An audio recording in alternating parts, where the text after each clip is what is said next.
当年50万落地的市区荣放开了25万公里，0几年的车，现在二手还值多少钱呢？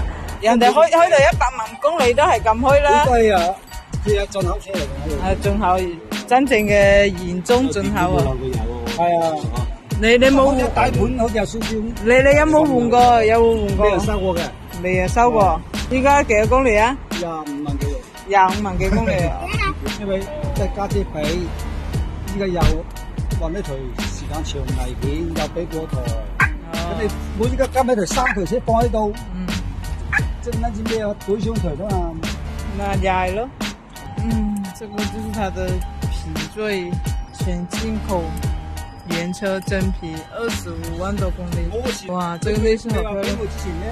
哇，你看，這就是正宗的背書包四驅永放豐田。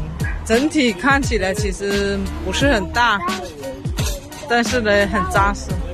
呢部車呢度見到嘛？大龍頭都已經穿咗，見到嘛？呢度係頂到見到嘛？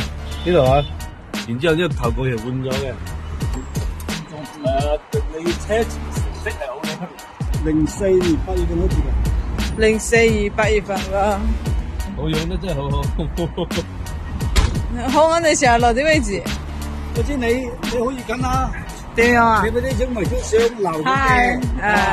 你1-2年之內3年車我肯定。有人揾錢你，咁咪你最到時揾我傾咪得咯。冇所謂㗎。最好係咁樣嚇，因為我哋咧呢啲年份舊嘅車，我點講咧？唔知道點講，因為佢仲有年審啊，人哋仲有其他問題好多㗎。咁你依家你嘅生活去到邊個位置啊？呢啲車咩啊？2萬零蚊應該冇問題啊。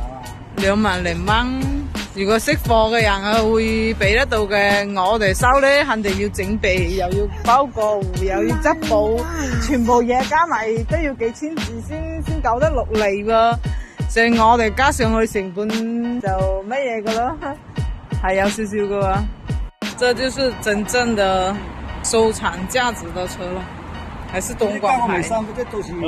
嘅明天開呢？1-2個月我都出咗。出咗，因為你又唔想買保險係嘛？一嚟唔想買保險，二來咧，我家姐俾我嗰台車係呢10幾日整好噶啦。即係佢又用過如果唔係有俾台我啊，我呢台嘢唔買咗佢啦。因為依家其實你呢台仲好開過其他嘅。老婆仔女話開時間長啊，捱。我話拉老婆講，我話俾我開喺附近跑近嘅，萬江去新村，萬江去摩羅登緊，好近嘅先入咪跑遠途。反正今日有台靚車，嗰台。多謝阿姨你。